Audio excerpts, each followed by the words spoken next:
Right, so hello everyone. We're delighted to welcome you today. We're going to have a really fantastic session with our guest Rhodri Mogford. So I'm just going to kick off by just giving a little bit of information about Rhodri and his background, and then we will start the session. And then we'll end with a Q&A so that people get the opportunity to ask any questions. If you do have any questions you want to ask during the session, please feel free to put those in the chat, or just put your hand up during the Q&A and we'll bring you in. So I'm delighted then to welcome Rhodri Mogford, who is the Senior Publisher for History in Bloomsbury Publishing's Academic Division. He has over 16 years of editorial experience in academic publishing and has been commissioning history books for Bloomsbury for a global audience since 2011. Rhodri has developed prize-winning monographs, edited volumes, major reference works, digital platforms, and undergraduate textbooks for scholarly research. He's also worked on a number of successful trade crossover books for general readers. Prior to this, Rhodri worked for a smaller independent publisher called Continuum Books on a wide range of titles across the fields of history, politics, current affairs, and religious studies. And for the past 18 months, he has been part of the Books Council of Wales Publishing Development Subcommittee. So basically, just welcome everybody. We've got a fantastic opportunity then to talk about areas of interest in terms of publishing, and also I'm just very much looking forward then to discussing some of this with you. So over to you, Rhodri. Thanks very much, Eve, and yeah, thanks everyone for joining us. I'll talk in a little bit about some of the nuts and bolts, I guess, if you like, of what I think people should be looking to do. Certainly, from my perspective as a publisher, when we're looking for people to make that jump from a PhD thesis over to a book monograph.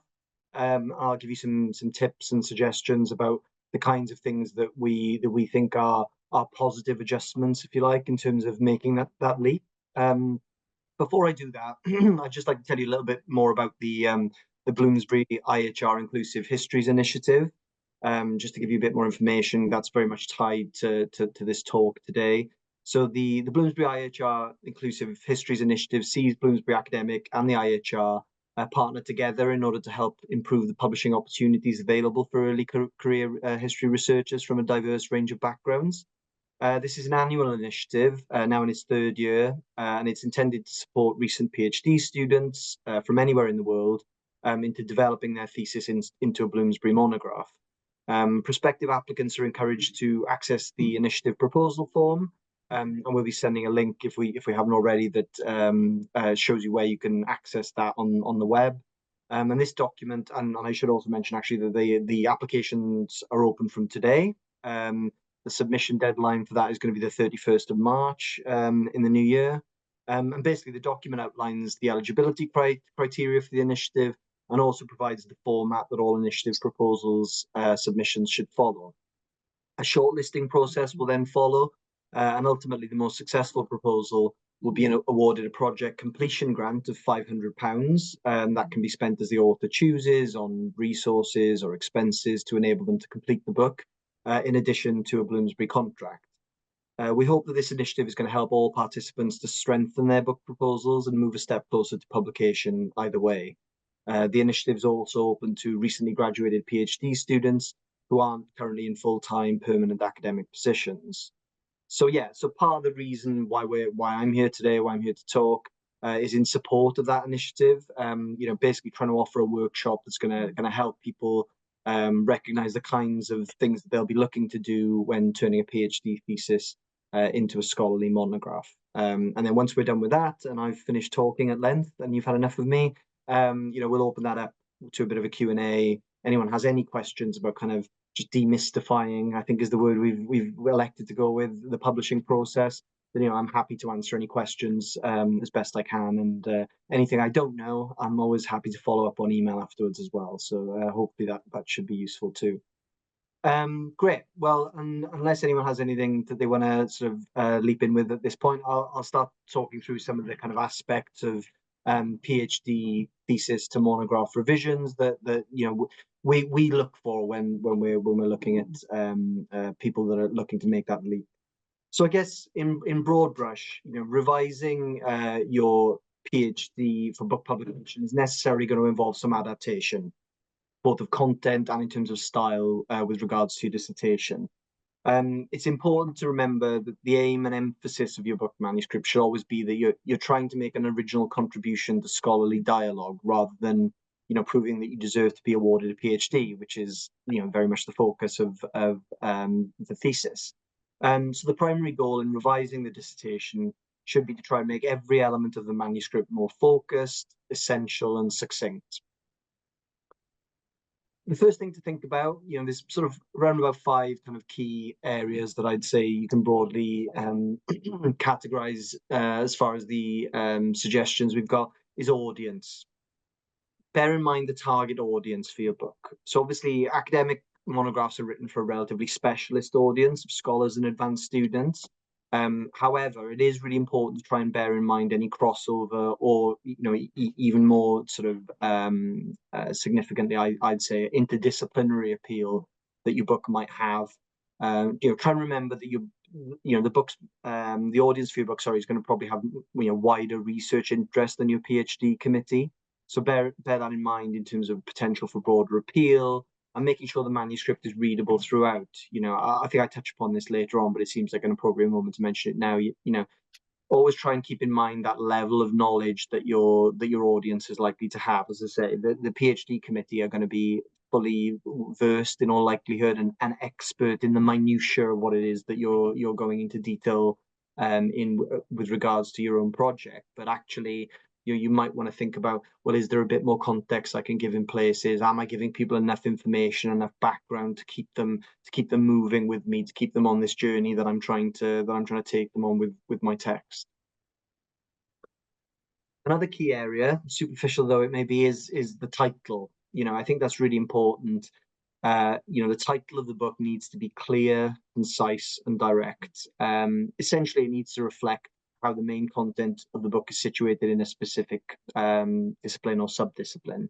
In history, the key things I'm really usually looking for when it comes to a sort of a monograph title are chronology, geography, subject matter. Those are the kinds of things that I want to see in the title.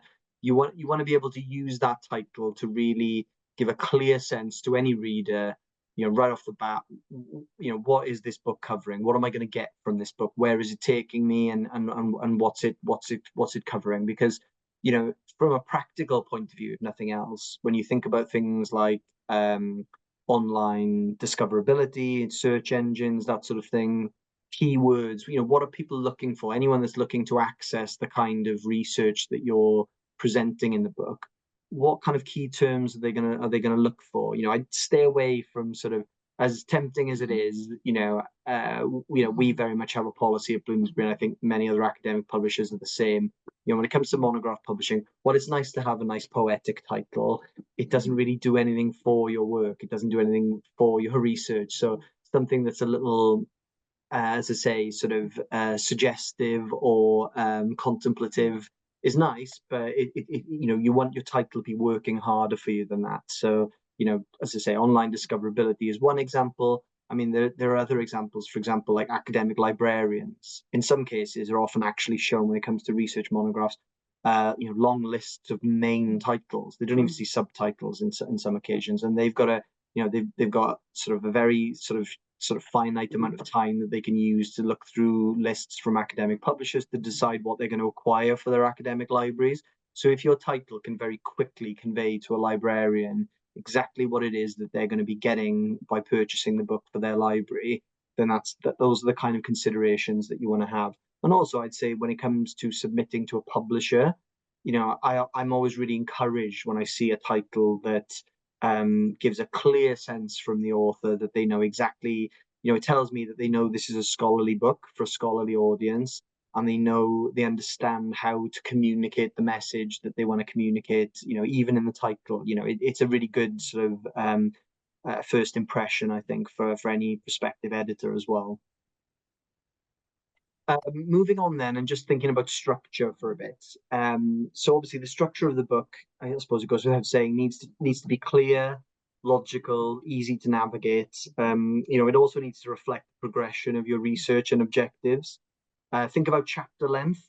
Chapters really should be quite even in terms of word count, and they shouldn't be overly long. I think once a chapter starts to get up and over, say, 15,000 words, it can start to kind of collapse in on itself a little bit. I mean, even at a shorter length than that, I'd encourage the use of B headings, subheadings in chapters, just to try and create a bit of structure within the structure, if you like, and it's a much easier way to kind of break up and make your writing more digestible for readers. So it's definitely something to bear in mind as you move along. Um, consider revising your table of contents. I think, any table of contents is one of the first things that a reader encounters in the book. You pick up a book in the bookshop or in the library, you flick to the contents page. You want the contents that's going to, invite readers in, encourage people, give them a clear roadmap to what it is that they're going to be being, sort of guided through in the book itself. So, that means chapter titles also need to be clear, concise, include the kinds of keywords, names, events that are critical to the study that you're presenting them with. Again, one of my particular bugbears, it's maybe an element of subjectivity to this, is try and avoid the lengthy quotes in the chapter titles. I see a lot of proposals that come in, chapter titles.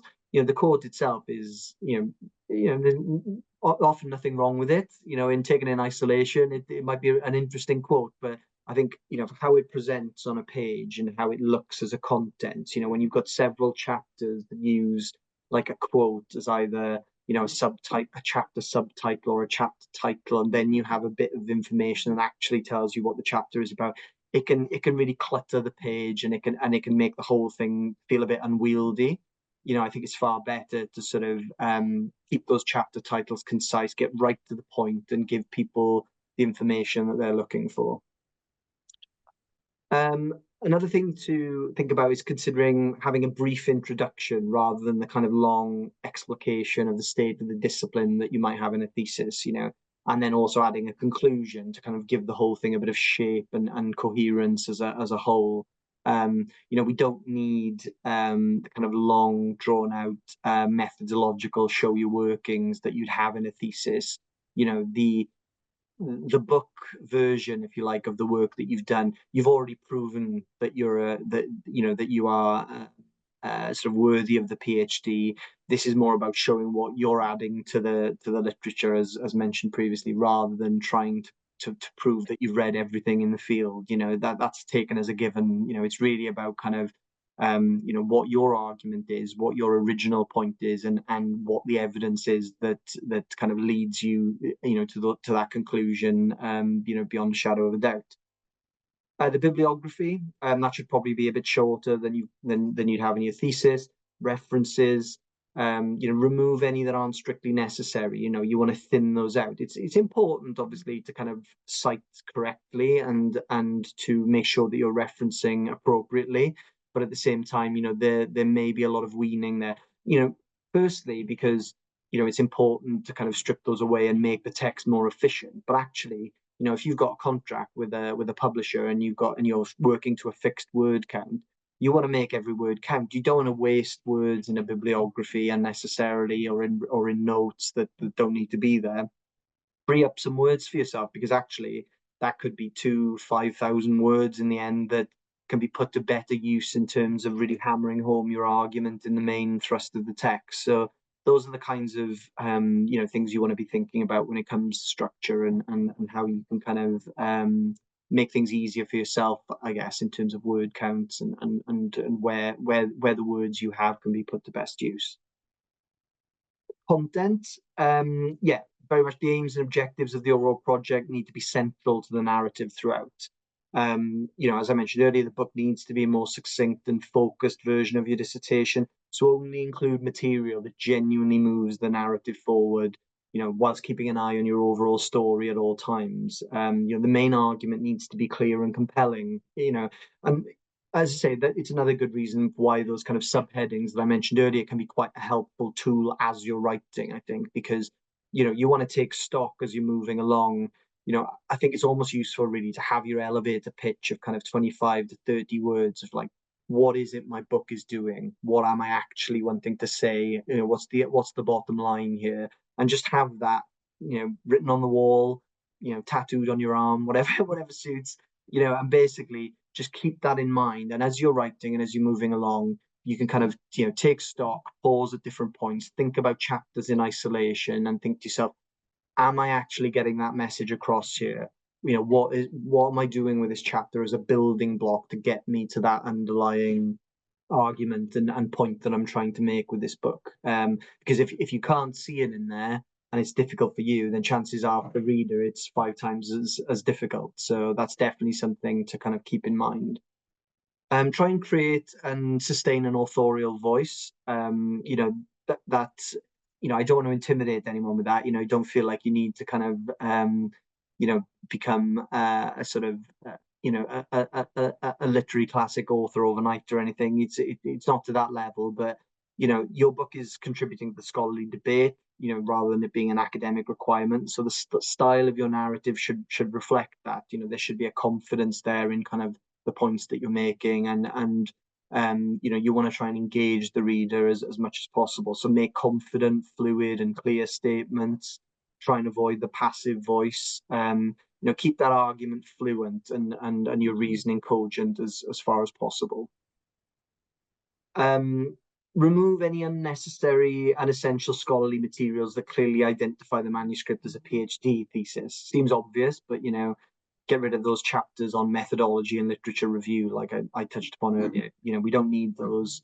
Overviews of secondary material and your theoretical approach need to be integrated into the main text where necessary, rather than something as a standalone that's kind of set up as a bit of a background. Avoid repetitive material. Think really scrutinize what you're saying throughout the text. If you've said it once, you don't need to kind of reiterate, unless you're finding a way of kind of building on the argument. If it feels repetitive, lose it. Remove those lengthy and unnecessary notes. A lower level of annotation is expected in books compared to a thesis. So really tame those runaway notes as best you can.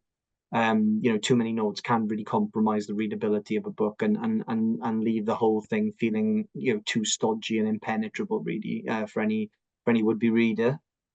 Limit unnecessary jargon, or include explanations where necessary for non-specialist audiences. So I think what we were saying before,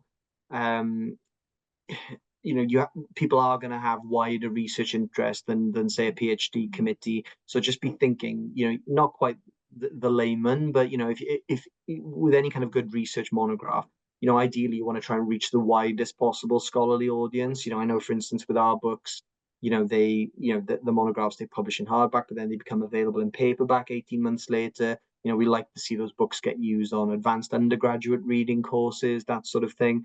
If the book is written at too high a level and is kind of too closed off in terms of its terminology and its language, it makes it sort of less accessible, and as a result it kind of shrinks the audience. So think about those sorts of things as well when it comes to the content.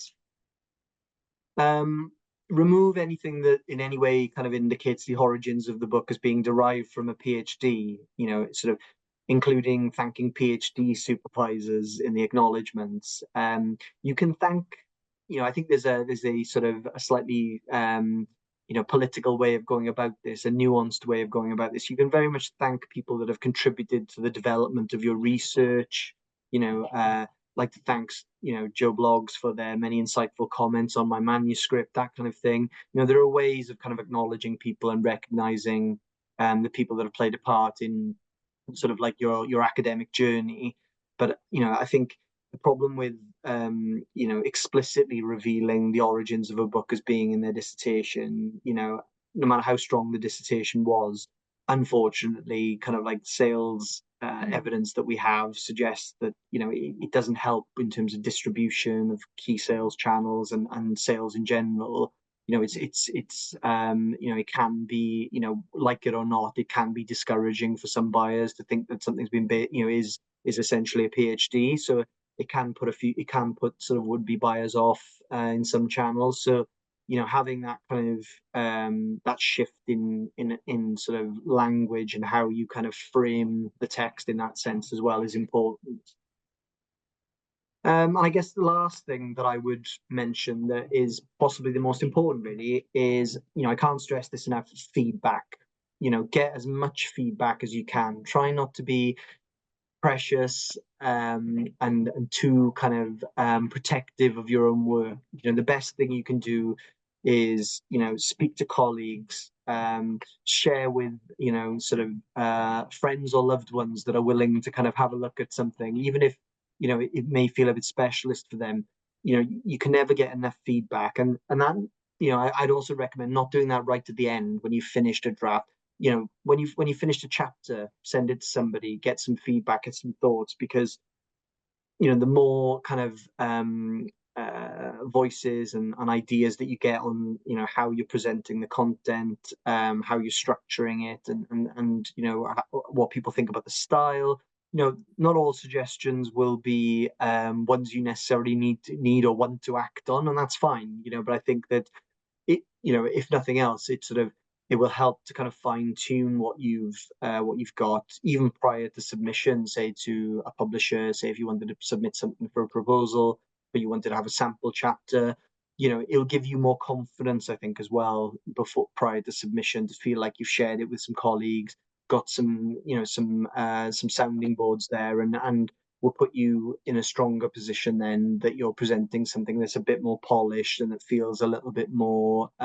more complete when you want to present that then to a prospective publisher. So I think those are kind of the areas really that jump out as key to me in terms of the kinds of things that you want to be thinking about when converting a thesis to a monograph. And I think if you're across those different aspects, then hopefully, you know, those kind of pointers are manageable. But at the same time, I think that, you know, they come together as a whole to really kind of you know, lift it from that thesis category into a monograph, and feel like it's much more suited to that format of writing. So yeah, so I hope that was helpful, and yeah, I'm very happy to kind of answer as many questions as people might have for the time we have left.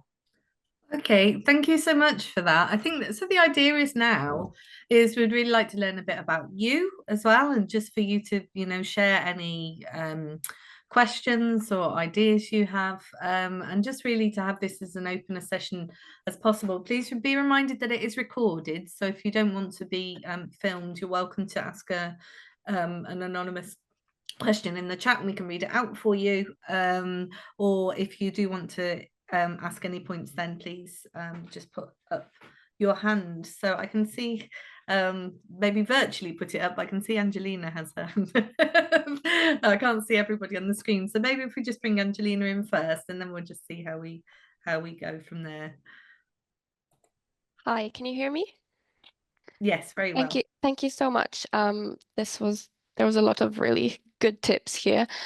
I have, I think, 3 questions. I think let's start with one that relates to what Rhodri mentioned, particularly about chapter length and methodology.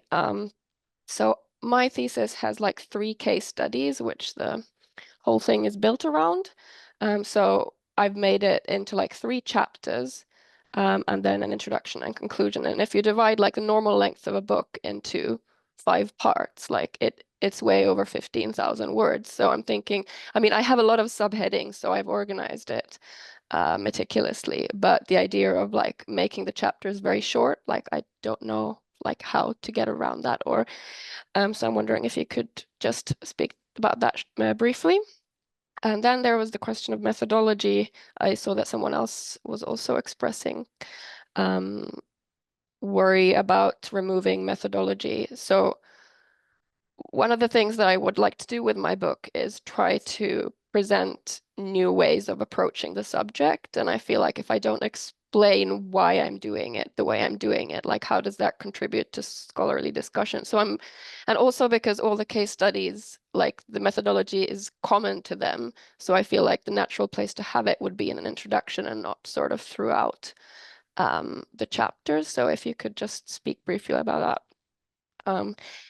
And then the third question is a pragmatic one, and it's about Brexit. And for people who are currently based outside the UK, I did my PhD in the UK, but I'm not there anymore. So I recently had a colleague who worked with a British publisher and ended up paying a lot in customs to receive copies of her own book. So I'm wondering, what are the implications of Brexit in terms of working with Bloomsbury? And if you can talk maybe about that a little bit. Thank you. Okay, yeah, no problem. Well, I jotted down the various different points there. As far as chapter length is concerned, I mean, I think, as you say, there's an element with these things of, line of best fit for these guidelines as well. And I think that obviously from project to project, you want to be sensible and not kind of be too rigid and prescriptive to these guidelines. Obviously, in a situation where you've got 3 case studies like that, I mean, just taking this individual example, you may say actually it's not really feasible, in which case, so be it. I mean, I would probably be looking at each of those individual case studies and thinking, right, what's kind of the arc of each of these case studies, and is there a way of kind of like, even if it's just being able to split the case study across 2 main chapters, and say like, well, actually, there's a kind of a part A and a part B to what I'm doing with these case studies,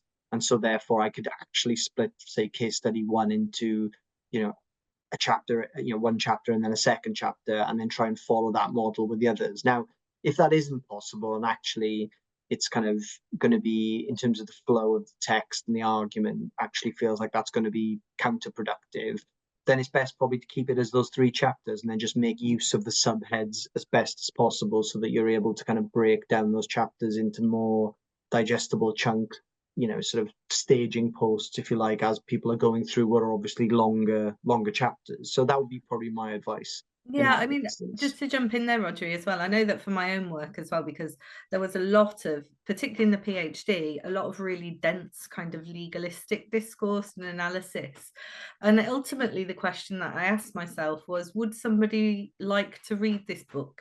Is it of interest to them? And I think what's really helpful is thinking the PhD is essentially an exam. It's an exam that has specific requirements, and it's to show that you've reached certain goalposts, basically, in terms of showing that you have that skill set. And a book essentially is or should be an enjoyable experience. So part of what I did was I removed quite a large amount of that kind of legalistic, overly dense information, because ultimately I had to ask, will this take away from the focus of the book? Will it take away from the central argument I'm making? And is it necessary? And that was, and you can signpost people to read other literature, or to, or to read maybe other publications you've done, so that they can find out, the reader can find out. But ultimately, if it's not central to what you want to say and to the argument, then you don't have to include everything. I think the most important thing is whether people will, whether you're making your argument clearly and people will want to read it. So I think that's the most important thing. Yeah, I agree with all of that. Absolutely. I think, I think that's everything. That probably is useful to say on that point. I mean, as far as the methodology situation is concerned, I mean, there's an element of it similar to the previous question, really, in that, again, I think you've always got to bear in mind that, as I say, these guidelines that I've suggested, there will always be exceptions to kind of prove or disprove the rule, depending on the way you look at it, depending on what you're trying to achieve. Now, I think what's interesting about what you raised was, obviously, you're highlighting methodology there as some, as you having like an innovative dimension with regards to the methodology and something new. Now, it kind of almost refers back to the original underlying point, I guess, which is that if you see part what you're offering as new to the scholarly dialogue, and what you're offering to the area is in part a methodological advance, then I think there's grounds then, and there's an argument for saying, well, hold on here. Like, as you say, you don't want to strip away all of that, because ultimately that's part of what makes this book innovative. This is part of what makes this book unique. This is part of what the sell is, speaking with hard-headed commercialism for a moment. It's kind of part of what you're bringing to the table. So, I think what I was referring to more, I suppose, was, when you're when you've got a kind of a methodological section there that's, shall we say, a little more pedestrian and is essentially just kind of like, checking boxes and covering the bases, as Eve says, effectively kind of like demonstrating a set of criteria for the purposes of a thesis. I think that's kind of a different thing to, as you say, if you're bringing something new methodologically, then you want to make sure that's kind of folded in there in what will probably then be slightly larger introduction. Yeah, and specifically for a PhD, you're writing really for your examiners, right? You're writing for the people who are grading you, but a book, you're writing for the reader. So I think always having the reader at the center of your thinking when you're writing is a super helpful way to push that through. I know there was a question about Brexit as well, Rhodri. Oh, yeah. As far as I understand, because I was just racking my brain as you were kind of asking that.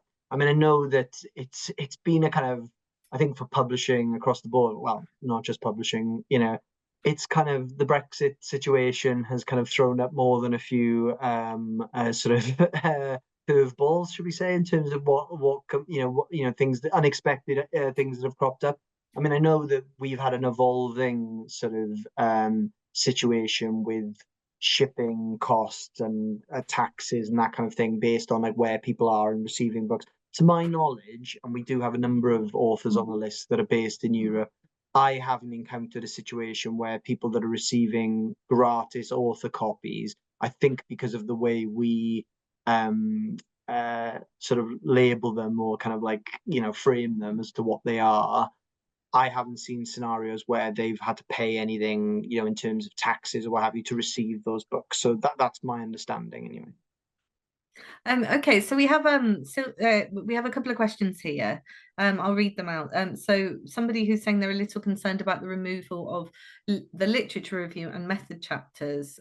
So this person, I don't know if you want to be anonymized. I'm just not naming names, but this person said they did a practice-based PhD, and the rest of the thesis is made up of empirical chapters, literature review, and methods where I can explain my argument and my contribution to knowledge.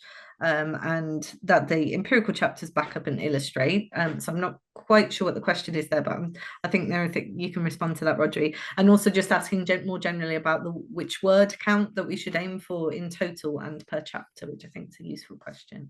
Okay, yeah. Well, I guess also the first thing to mention, and maybe this speaks back to Angelina's question again, with another, more than one answer to the same question, I guess, is that, as well as kind of thinking about, well, actually, if you've got methodological innovations that, again, and if you do decide to go down this route, then I would encourage people to kind of think about how they can streamline that, and and kind of like to, really increase the impact of what they're saying there with those kind of methodological advances in an introduction. That's one way you might want to go about it. Now, the other thing to bear in mind is that, as I said, kind of, I think as part of the presentation, it's not necessarily to say that all literature review or, all review of secondary material and all methodological elements should be removed entirely from the manuscript. Actually, it's a case of saying, well, actually, what is necessary? Why is it necessary to kind of what the underlying arc of what my book is trying to say? Why is it important, or where can it be folded into the text itself, rather than kind of be included as a kind of standalone piece necessarily, that kind of like, I guess in a way just like sort of slows momentum and prevents the reader from really getting into a kind of a narrative arc of what it is the book's actually saying.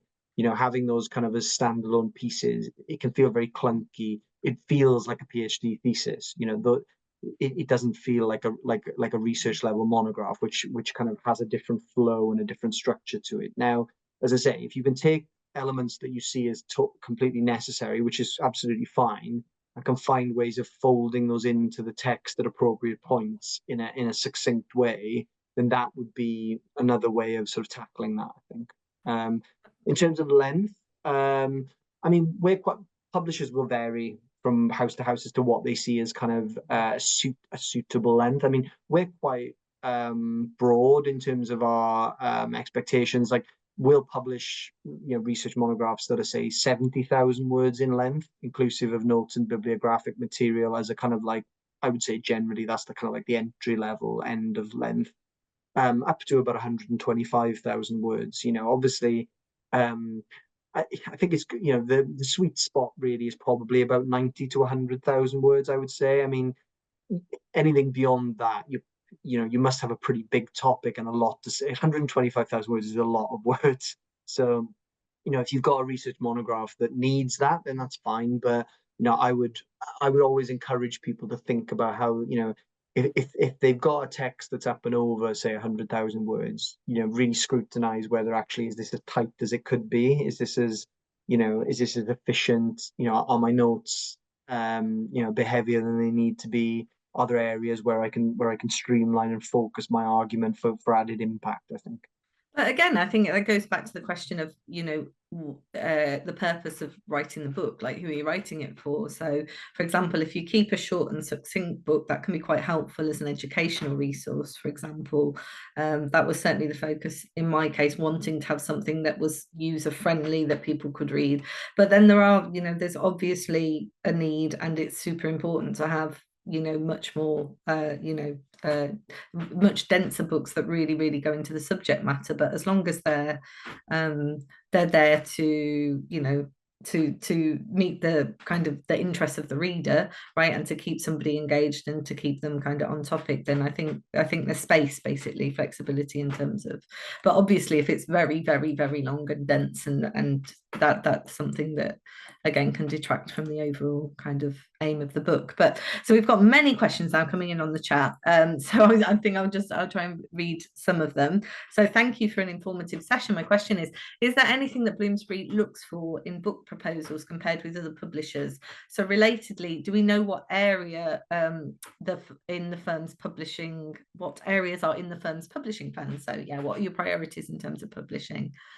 Oh, that's a good question. I mean, it's hard to kind of answer part of that question, I guess, in as far as I don't know exactly what other publishers are after. But with that caveat, I mean, I think, yeah, us as a publisher, I can only speak to the history list and kind of what our priorities are. I mean, I think, we like to publish a very rounded program, both in terms of the types of books that we produce and also the kinds of approaches and the subject matter. So, we publish everything from kind of, medieval history right the way through to contemporary history. My main areas of commissioning focus tend to be sort of European history and British history.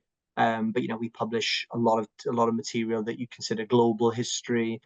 We do a lot of texts that look specifically at developing, be it for students or researchers, that look at kind of theory and method and that aspect of the discipline as well. So, we're very rounded in that sense. Books for students, books for scholars, edited volumes. Some of the things that Eve was talking about at the top of the workshop that I've worked on. Yeah, and I think our list probably has more of a kind of a social, cultural history kind of bent more than maybe other approaches. But it's not to say that if we get a good proposal, that's maybe more political focus, diplomatic history, these different things, economic history. We're looking for good quality projects really, and we don't like to kind of have too pigeonhole the sense of kind of what it is that we're after really. Okay, well, I see we've got someone with a hand up, but I'm going to read a couple more of the chat questions out first, so just bear with me. So thank you for the answers. I have a follow-up to my questions. In my case, I was advised by mentors to write a PhD that was as readable as possible for a broader public, which I would say is good advice. And that would be as easy as possible to convert into a monograph. With this in mind, is rewriting every chapter a must from a copyright perspective or the publisher's perspective, or would you consider publishing a book where parts are identical to the thesis? Very good question, and I've heard that question a lot.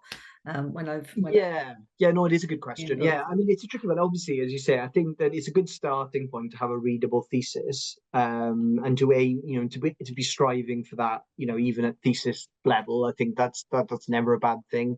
And as you say, I think it should hopefully make things an easier transition then when it comes to, having had that in mind when it comes to sort of thinking about the book.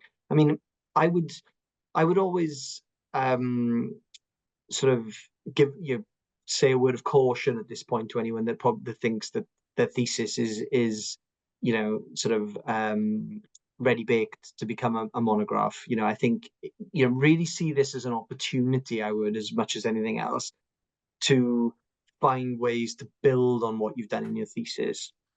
One of the things I didn't, I suppose, cover really in my presentation is that you want to be thinking not just about kind of like, well, stylistically, how does this need to change, but actually, is there anything further you can say? Is there, are there arguments that you can develop and strengthen from when you wrote that thesis? There's an opportunity here to kind of like, really kind of take the research and the work itself to the next level. Are there other perspectives that you can bring in, other case studies that you can compare with?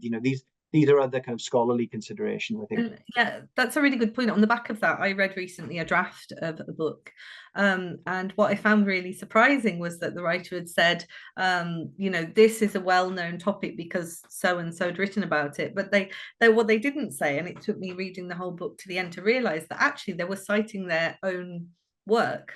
So Right. articles and publications. So this was a widely published author and somebody who was an authority on the topic that never actually used that space in the book to say, I am an authority on the topic and I have, but this is my work and this is this is where I am positioned right within this debate and this argument.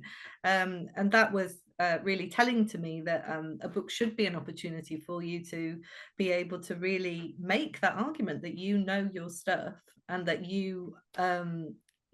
that you have published extensively in the field. So it doesn't have to be, you don't have to reduce yourself to that and kind of as a footnote. She put herself as in her own book as a footnote. It was, celebrate that and use that as a space to tell the reader, what you've written about and what you've achieved. But I think I'll read one more comment that we've got here, which says, my question was about timeline, and please excuse my naivety. Would it be feasible to be putting in a book proposal or working on a sample chapter in the last year of the PhD with the view for the book to be written after submission? Thank you. And then Kimberly, I'll come to you online after that. Yeah, it's a good question. I mean, I think that again, I can only speak in terms of our list and the way we operate. So, other publishers may take a different approach. I mean, we would certainly only really look to formally review a proposal, I would say, when an author has got their PhD and obtained that PhD. That's kind of like the sort of the entry level kind of principle that we have, is that we need scholars that have got their PhD kind of in the bag. Obviously, if people have questions for me in advance of that, I get questions now and again. I get emails from people that are working on their PhD currently, have questions, seeking advice. I'm always happy to offer some thoughts and give some guidance and sort of respond to any queries or things like that, or have a look at sort of draft proposal material that maybe sits there kind of waiting. And then I've heard from those people then subsequently once they've got their PhD and we've kind of got peer review processes underway. So that's kind of like how we tend to operate. So we're interested in encouraging people and giving people advice wherever they may seek it from us that are maybe not quite at the point of having received their PhD, but that's kind of the way we work it in that respect. All right, great, thank you. So just to bring Kimberly in then, please, because you've had your hand up for some time. That's all right. Thank you so much. This was very informative. I'm currently in my final year of my PhD at Queen Mary, but I'm working with Kew Gardens on botanical history. And my work, it's quite transatlantic, and I deal a lot with French material as well. And so a lot of what I include can be translated, or also because I work with North American territories, includes Indigenous names as well. And I didn't know if you had any recommendations on projects that might have a multilingual aspect to it and how to deal with translations when kind of reformatting or rewriting the style for this format. I mean, I could respond to that in the sense that my research was conducted in various languages, in French, Haitian Creole, and Spanish. And I took it upon myself. I don't know if this is the right answer, but I took it upon myself to do the translations, and just to make it very clear within the book that the translations were the author's own. I'm not saying that's ideal, because you're welcome to use to bring in other people, but I think it's mostly about acknowledgement and just making it very clear, also about the decision about when to use English and when not to as well, because I know that some multilingual, and I think there's very much a case for this, for not translating, right, for using the original language. So there's also the case, I work with one author who refuses because he works in multiple languages, which is a form of expression. So he doesn't use italics, for example, because he says it's a language and a form of speaking. So we don't need to, to use italics to emphasize something that is part of everyday speech. So I suppose it's about you thinking about what you want to say with the text, and thinking about how you want to use the material, and then making decisions on that, but just making it very clear in the text that where you need to, you're attributing, making sure that those contributions are acknowledged and recognized if you've used a translator and interpreter, or if it's you yourself that's doing that, or as I said, essentially if you decide not to even translate it. I don't know if that answers specifically, but it is quite helpful. I had a quick follow-up on the language thing, which is that because I do botanical history, I often have binomial nomenclature or some more scientific terms that come into play in my research. And I didn't know if you had any advice on, I mean, I think it was mentioned if you use certain terminology to include like a almost like a list of terminology at the beginning or something. But absolutely. okay. Yeah, so use it. I mean, it's all about thinking about how to make the experience as pleasurable, really, for the reader, right? You don't want to make it a dense and difficult experience to read. So one thing I've certainly done before is use the glossary of terms, and that's super helpful, because then you can either signpost in the text that to see that term in the glossary, or you can include that at the end.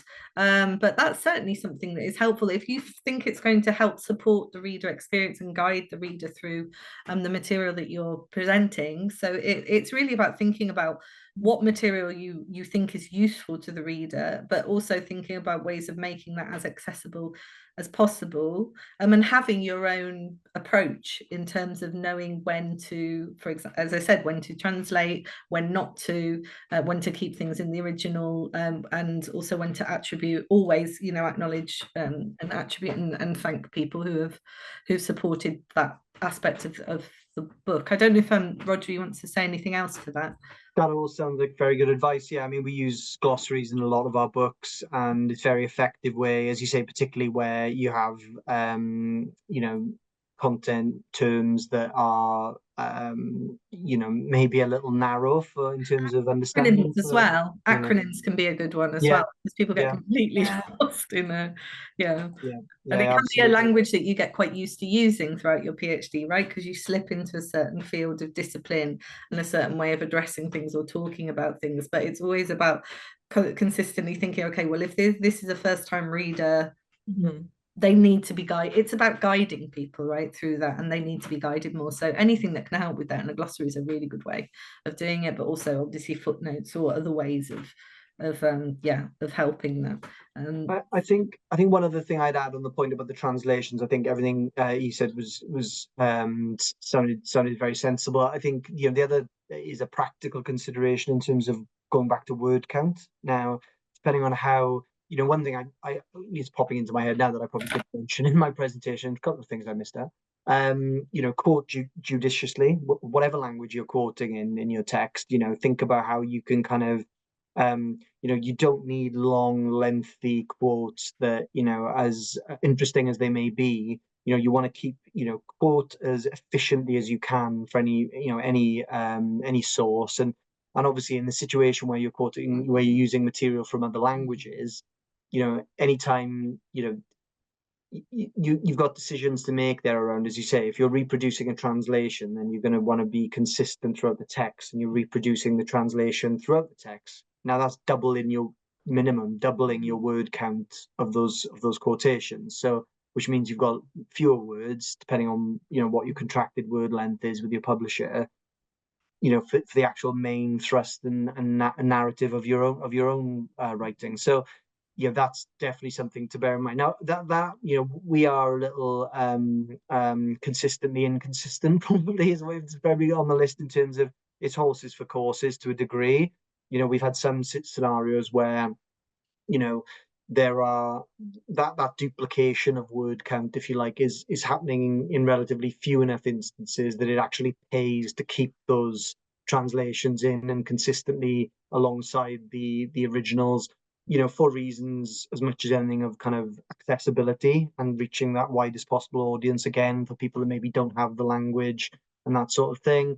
In other instances, it's proved prohibitive from a kind of a practical reason, or from a kind of a sort of a scholarly point of view, not to do that. So you just want to have a think about what you think best suits your own project, I think, and then whether or not you can make that work from a practical perspective in terms of word count and your overall length. So those would be kind of the other things. I think those are really good tips. And the other one I would have is, because I've worked with a lot with oral history, but also with, I think this would also apply to people who've worked with kind of ethnographic interviews, is one way of really, I think in the PhD, it was very much this person said, and then you would kind of paraphrase or put, or literally, put a transcript.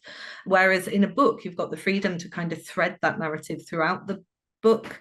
So rather than having it, kind of quite fragmented in the sense that this person said this and then they said this, you can think about ways of being more creative with the narrative, to thread some of those stories and those narratives throughout the book, and that can reduce word length considerably as well, and also can sound like it's part more of a conversation with the reader, rather than it feels more like kind of an analysis or a PhD type thesis. That might not apply to everyone, but that was certainly I found that really useful. And we've got thank you for your questions, Kimberly. We've got a very exciting question here, which asks about the electronic version of people's thesis, and if this is published open access, due to the requirements of being funded by UKRI, which we all know, well, many of us know, is a very hot topic at the moment.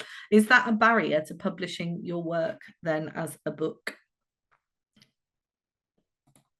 It's an exciting question. So I mean, every publisher's open access policy will be different. You can, if you quickly Google Bloomsbury Gold Open Access, if I was being really savvy now, I'd probably add a link for you. But if you quickly Google Bloomsbury Gold Open Access, that will probably take you to our open access page on our website, which tells you a little bit more about kind of how it works for us. Now, we kind of broadly speaking, use two models. So we do have a green open access policy whereby, we are fine with a PhD thesis or I can't remember the exact wording, so don't quote me on it, a kind of an unedited version of the manuscript. So before it's gone into proofreading and copy editing and so on, being available from an institutional repository.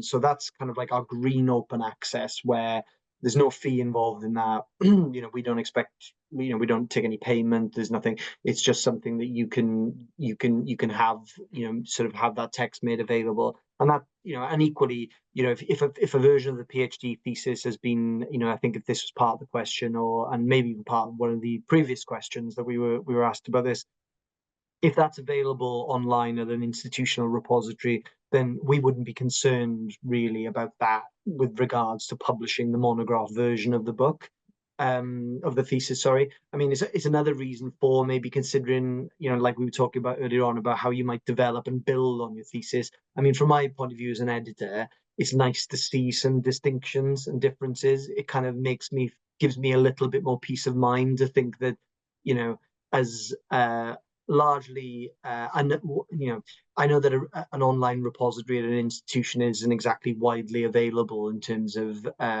somebody getting to that material, but if there are some distinctions and differences between what we're selling versus what's freely available somewhere, that does help us to sleep at night a little easier as a company. So it is good to try and emphasize those distinctions as much as possible. yeah, so the open access element, yeah, you've got the green institutional repository option, or there's the gold open access model, which we've now, where we require a book processing charge.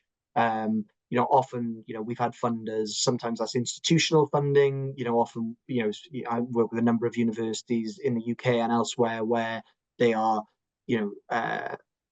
faculty members have secured open access funding from their institutions because their institutions either require them or are very pro open access publishing, so that they provide us with an open access fee that allows us to make the book available open access in various different platforms immediately on publication. We've also got a retrospective open access option, whereby if you've got less funding and there's not a requirement to make a book open access immediately, we can use a smaller fee, sell the ebook for the first 18 months, and then make it freely available after that. So there are a few different options. Sometimes, we've had other instances where, people have got funding because their project is based on something that's been funded by the ERC, for example, the European Research Council. And then the European Research Council, as part of the kind of the funding, of kind of funding it to be the work that's generated from that project to be published open access. We take the fee and make the book available free in electronic book format. Then, I mean, any open access book that we publish in terms of that gold open access model, we'd still then sell the print version. So you'd still get a print version. We wouldn't just produce an ebook and that's that. It's essentially, the print side of things remains as is, otherwise, regardless of open access. So we produce a hardback initially, and then we produce a paperback 18 months later in the same way that we do with all our regular books, if you like. Okay, brilliant. I hope we can get through all of these questions today because there are many. But the next one is after the Viva, I had to make the dissertation much more personal in terms of my museum experience, not quite autoethnography, but close. Should I move back from that in the book to make me less visible, concerned that it feels less academic? Oh, that's a good question. Yeah, it's tricky to say, really. I mean, I think that yeah, it's because in some ways the safer option is probably to say, yeah, you want to try and extricate yourself a little bit from it without knowing more about the content and the coverage of the book than what we've just been given. So it's hard to kind of, I wouldn't want to say anything too definitive. I mean, another thing that maybe would be quite useful is, like I was talking about feedback earlier, get the views of a few scholars, that you trust, or if there's sample material that you've worked up and you think, actually, you know what, I could really do with kind of like getting, or you can get the views of a publisher, but as I say, I think in advance of that, in a situation like this, it might be helpful, as I say, to people that have got experience of a few books under their belt, maybe know the landscape from a kind of an academic and author's point of view as well. I would say there's a case to be made. There are wonderful autoethnographies that have been made into entire books, and you could flip that somewhat and make it all about you as well. That's the joy of publishing. I think that you can be a bit more experimental and work outside the boundaries of a PhD. It's what works best for you with the material you have and how you want to tell your story. And I think that's just kind of triggered another thought that's definitely worth mentioning, Eve, is, the other thing to think about, not just with regards to autoethnographies, although it provides a really good example here, is like what we're talking about is, you want to kind of be true to yourself and true to what you want to do as well. So it's like, it's not always necessarily, every publisher will have a different readership, different market, a different sense of what they want to try and do and what kind of books they want to publish. You don't necessarily always want to kind of, change yourself to for approval, and change what you want to do for just to get something through a publisher's door. Ultimately, I think that impacts your own I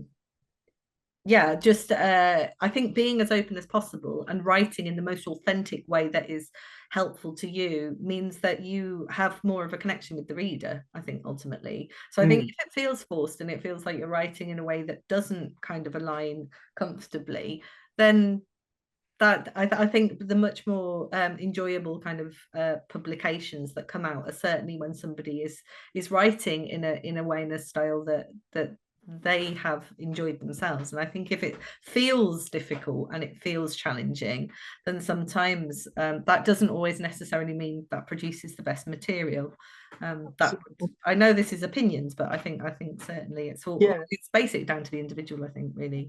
That's true. And the other thing I'd add on this point as well, have a think about, aligning yourself with kind of like what publishers out there, if you've got if you feel like that's the sort of the natural sort of shape of your work, who's publishing the things that are probably most comparable, because they're more likely to kind of be a better fit for the kind of work you're doing.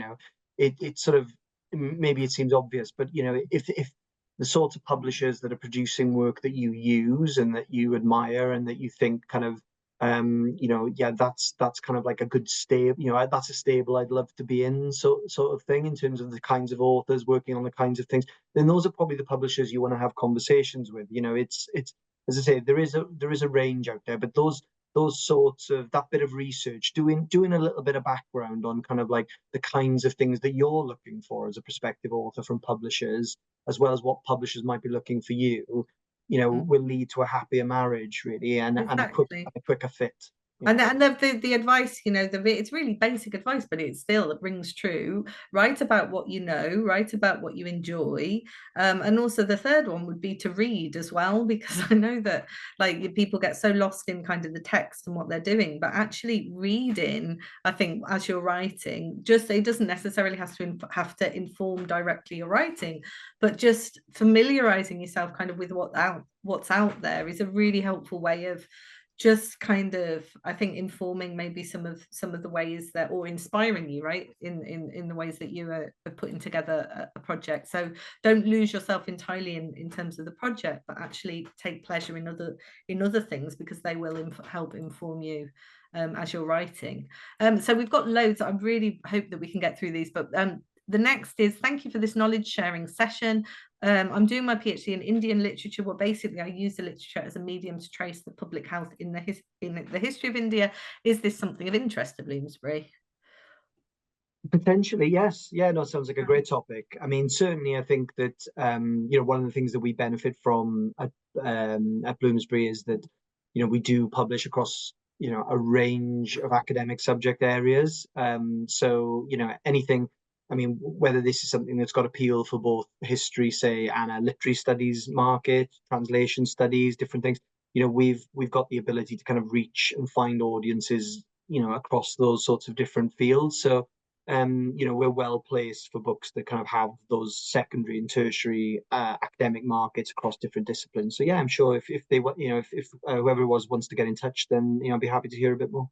Great. And now the inevitable and very important question about the publishing contract, which can you say more about it? What you might get and what does it normally consist of? I'm just saying that in my own case, what I never realized was that contracts were negotiable. And that was something that once I realized that you can actually negotiate, and you don't, there are terms that you can think about, and definitely I would encourage people to read their contract and to actually understand, maybe with the more popular publishers some of this might be quite obvious, but really there was a huge learning curve for me in terms of actually learning about the commerciability of the book, right, and thinking about how to retweak, particularly in my case was to bring down the cost of the paperback so that it actually sold, and it did sell, was something that really helped. And yeah, but anyway, I'm sure Rhodri can speak specifically to the Bloomsbury contract, but certainly I think it's very helpful to think about that as you're writing as well. Yeah, I mean, it's an interesting one. I think that, as I say, I keep throwing this caveat out there. I mean, like, obviously, firstly, I can't really speak to, I'm not privy to kind of how contracts work with other publishers, and I'm pretty well entrenched with Bloomsbury, so I haven't had too much recent experience of working at other publishers and what their contracts might look like. I mean, without wanting to commit an own goal for editors everywhere who'll be like, oh, why have you said that? They're going to ask a million questions now, whatever. is like one thing I'd advise any prospective author to do is ask questions up front, in terms of things that matter to you. So, for example, I'm just thinking of just first few things that pop into my head. If you want loads of images in the book, and or if you want color images, or if you want 15 free copies of the book on publication, or you want to hold on to the Bulgarian translation rights, or whatever aspects, the kind of things that are going to get covered in a contract like that. Or you don't want to pay the fees, the Brexit fees. Yeah, exactly. Yeah, anything like that is particularly important. I would be sort of raising that with an editor, like as soon as, probably not, maybe not immediately, but at the point where maybe that they've had feedback, peer reviewer feedback, and they're in a position where they're saying to you, well, actually, we're interested now, and I'm having a conversation with the board. At that point, an editor is probably pulling together their the kind of the financials for a project, if you like. So they need to get everything into the melting pot there. That's a consideration. So that's probably the point to kind of raise any questions that you might have, and to see how much flexibility there is in terms of what, and then depending on what the editor says, you've got a decision to make there, but you've got an informed decision in the sense that you know what you can and can't get with regards to what you're looking for. And, as he was saying, there's room for negotiation on some elements. I mean, I speak as an editor, my hands are tied to a degree. There are kind of company-wide directives, mandates around, and this is particularly true of scholarly academic monograph publishing.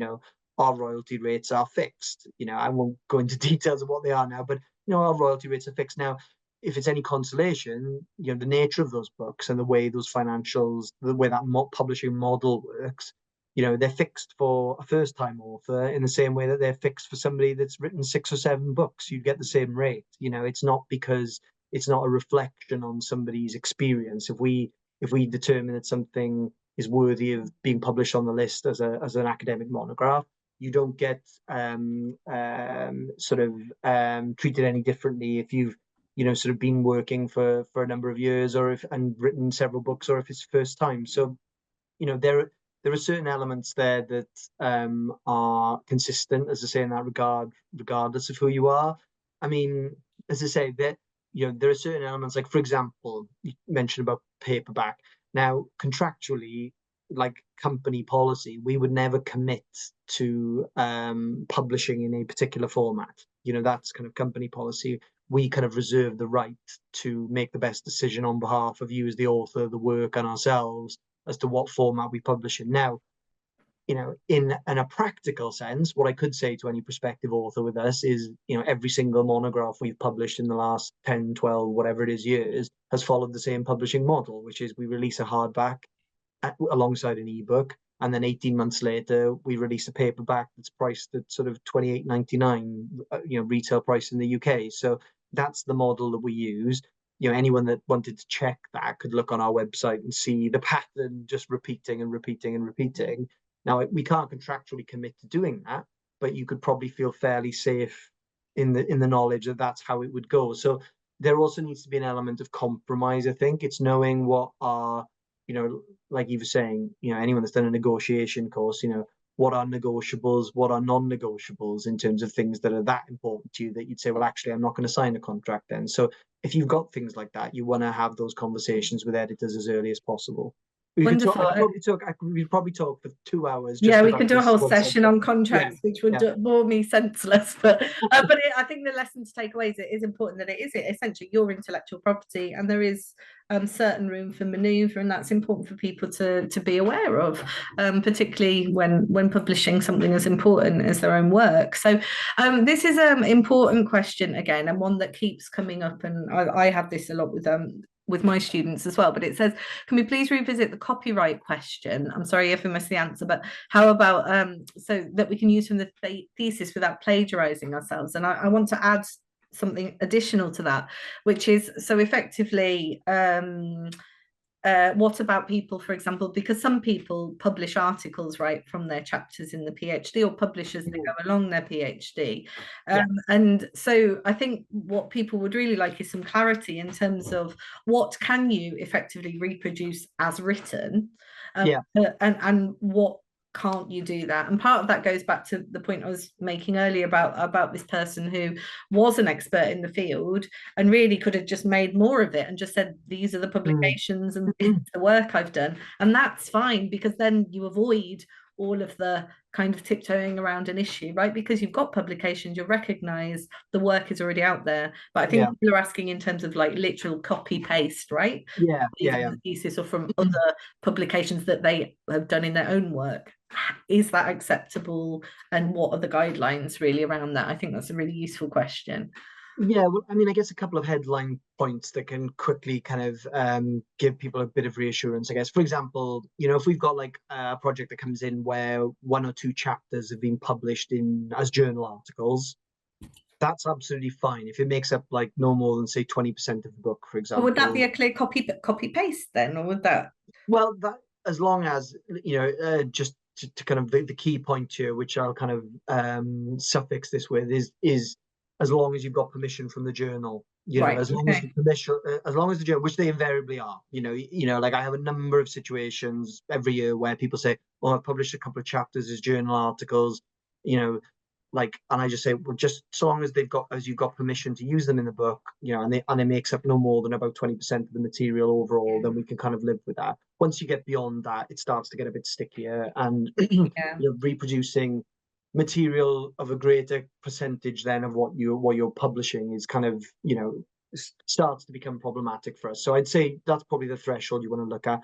Again, in terms of the PhD thesis and reproducing, you know, as long as the copyright is your own, then, you know, and there are no kind of permissions that need to be sought. From a copyright perspective, it's not really an issue. I would just say that, you know, from a kind of a scholarly point of view, and from a kind of a you know, commercial point of view, I just think that the you know, I mean, I know people maybe sometimes look at their own thesis with a bit of with rose-tinted spectacles. I don't think of many instances where like somebody could present, you know, I've had a couple of examples where people are very attached to their thesis and think it reads wonderfully well and think it's good to go as a monograph.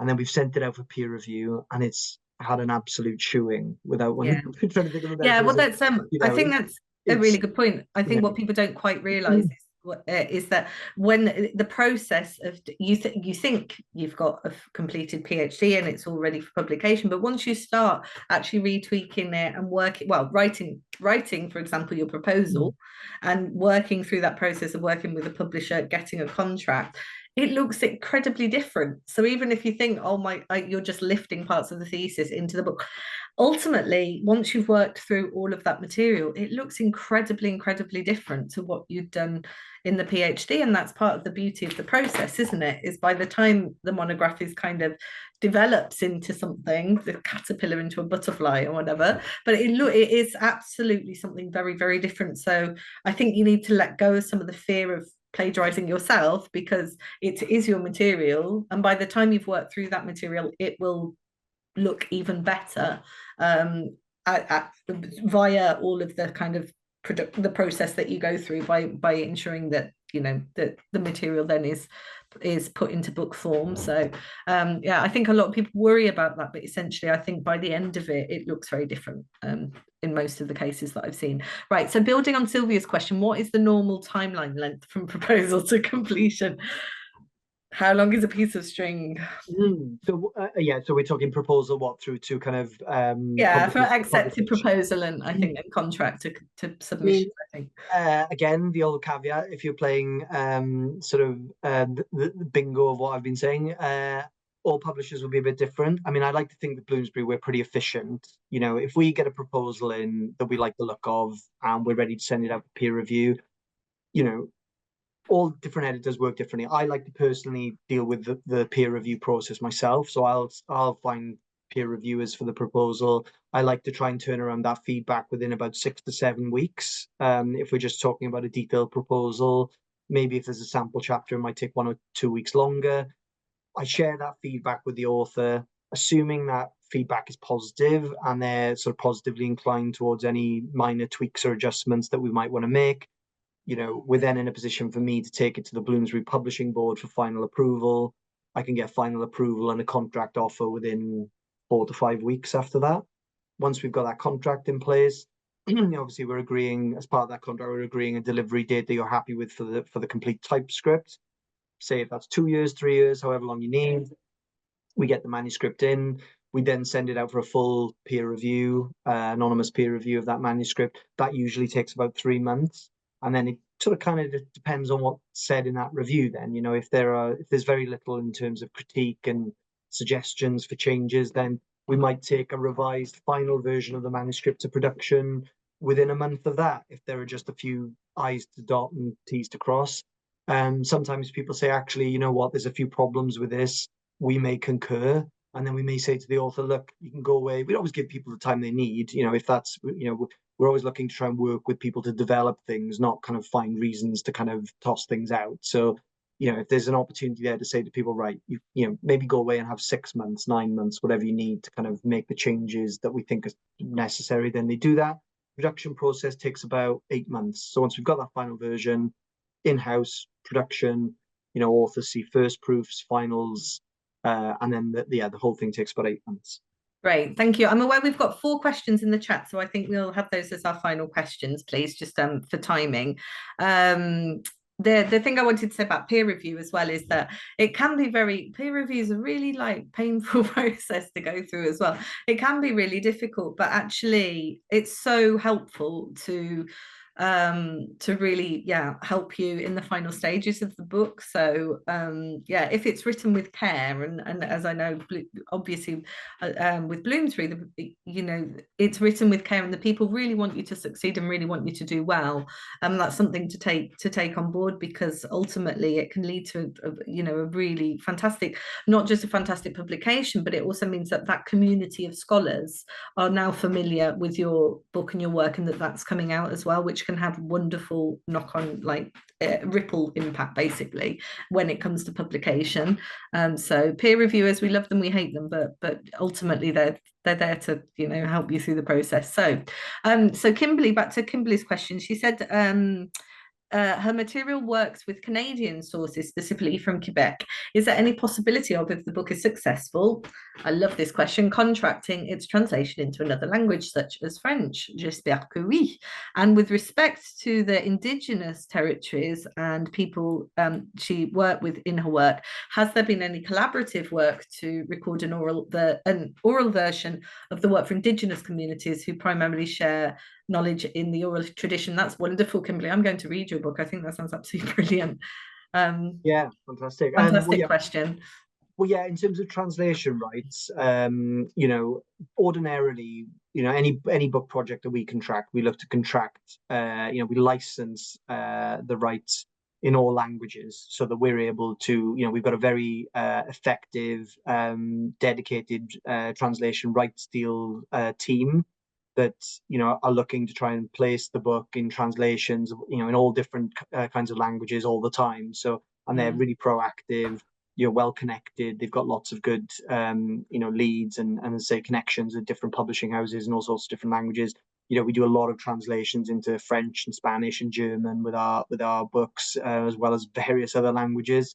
So yeah, we would always be looking for that, and we're always keen if authors are particularly enthusiastic about the prospect of a translation, particularly obviously if there are opportunities there, obvious synergies into certain languages, whether it's French or German or whatever it may be, then any leads I can pass as an editor to the rights team, they follow that, they chase those down very quickly and look to try and get the best rights deal that they can that's affordable. I think that's the other key thing I'd stress with our rights team is they're very realistic. They like to kind of they recognize that they can't sell the translation rights in every language for £1 million. They're looking for a reasonable deal, but also are aware that the main thing an author wants to do is get their books in as many hands as possible in as many different languages, so that as many people as possible can benefit from their work, basically. And I think the idea of an audiobook for Indigenous communities is such a wonderfully powerful idea as well. I think essentially what it comes down to is just ensuring that you've got the support of your publisher and the buy-in from your publisher to be able to proceed in that way. But I think something like that is super powerful and would make, a fantastic contribution. Right, so the last 3 questions we have. I've submitted a collaborative doctoral project and the partner organisation publishes the monographs with Bloomsbury. Nice. These focus on security studies, not history. Should I approach them directly or you? Yeah, I would say, if you know the editor. I mean, obviously, if whoever this is unfamiliar with kind of the right place to go, by all means, drop me an email and give me a bit more information. I'll try and point you in the right direction. But equally, if you know the correct editor, the correct list, I think we've got kind of on the Bloomsbury website, kind of, again, if you Google like Bloomsbury editorial contacts or what have you, I think we've got a long list there of like by subject by subject who the editor is responsible. So if that information's not there or you don't know who to turn to, drop me a line. But otherwise, by all means, get in touch with them directly. Great. Another question on publishers. Should a proposal that is being sent to Bloomsbury not be sent to anyone else? Oh, that's an interesting question, because my instinct would be to send it to a few different publishers and that would make sense thematically to see who's interested in it. And I'm not sure if that's allowed. I love that question. There's this is kind of like an old school good form, bad form style approach to submissions for publishers, and what the etiquette is and what the expectations are. I mean, we've actually got a section in our proposal form that says, have you submitted this proposal to any other publisher? I think you just want to be honest with people. I think that's the key thing. Honesty is the best policy. I mean, if for example, I mean, everyone's different. I can't speak to every editor. I just know personally that if I get a proposal in, or somebody gets in touch and they say, "Oh, I've submitted this proposal to you. Are you interested?"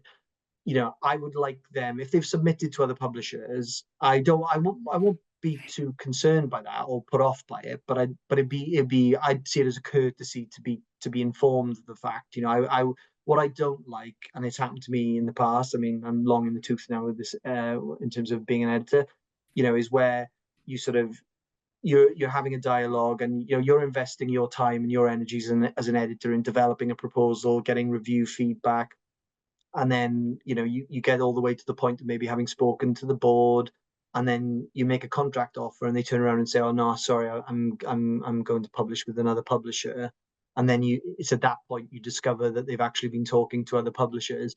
You feel a little bit let down and a little bit cheesed off, so, and it's one of the things you try not to hold a grudge, but the publishing world, academic publishing world, is quite a small environment. It's not the biggest, pool in the world.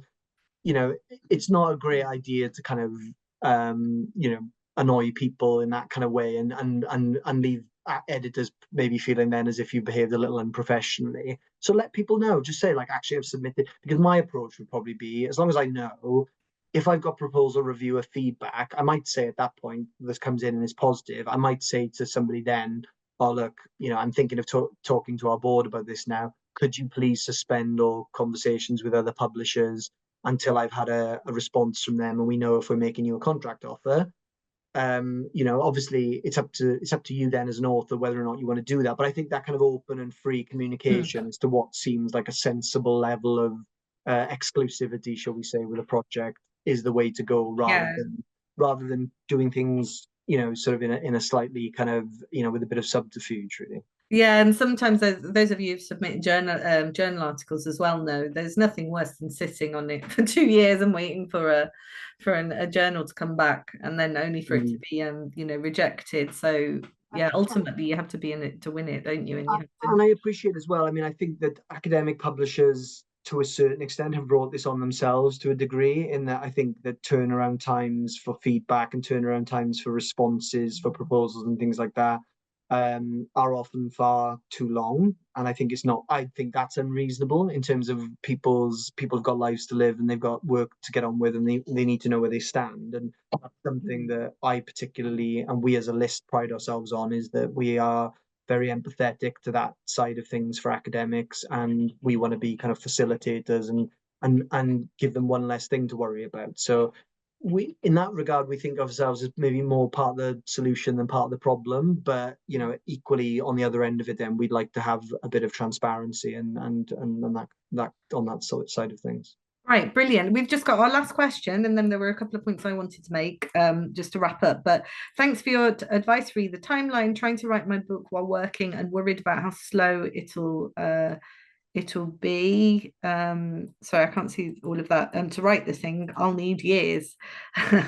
and sorry, there's an icon covering, and nice to know that that might not be as huge a problem. I think that's more a comment than a question then. So is there anything you want to say to that? Yeah, no, I think we're never in a rush. Some people are able to say, well, actually, I've pretty much got a manuscript ready in 3 months' time. Great. Some people say they need 3 years, and then they end up taking 6. As long as I've got communication with people and we know where things are coming, it's fine.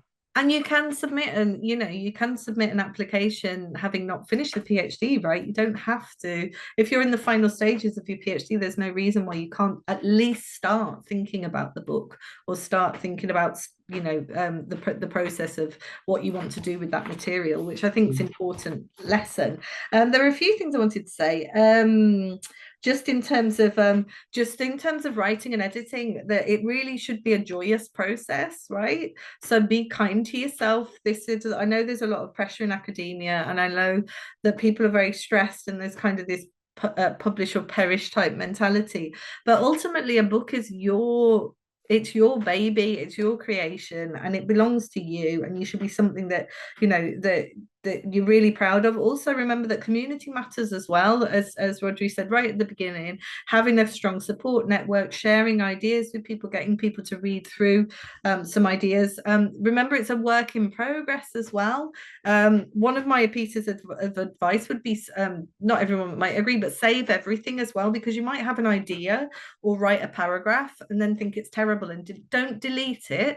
Keep everything, any draft you have, in a folder, so that you can go back to, because there's so many ideas that can spark during the PhD that you might have not been able to address properly, that you can then revisit during the process of converting that monograph into a book, which can be really powerful.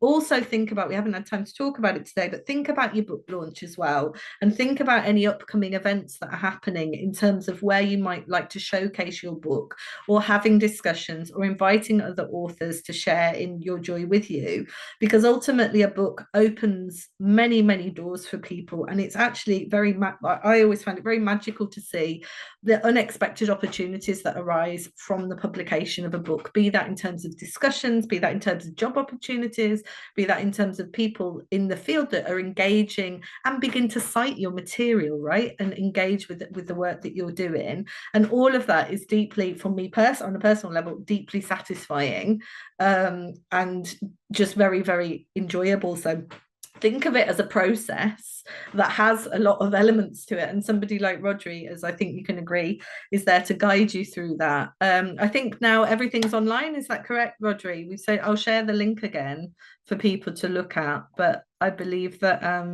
all the information then about the initiative is now available online for people to look at. But that's just basically what I wanted to say. Enjoy it, because it's a really pleasurable thing, and it shouldn't feel like the end of the world. It should be something that you're really proud of. And congratulations to everyone for getting this far, because it's a long journey to get to. Rhodri, would you like to say anything as we close? No, nothing from me really, other than say thank you to everyone for really interesting questions, and for being so engaged, and for sticking with me while I waffled on this morning. It's much appreciated, and hopefully some of it was useful. And wish you all the best, kind of both in your sort of ongoing research, and then sort of looking to make that step and convert that thesis into a monograph.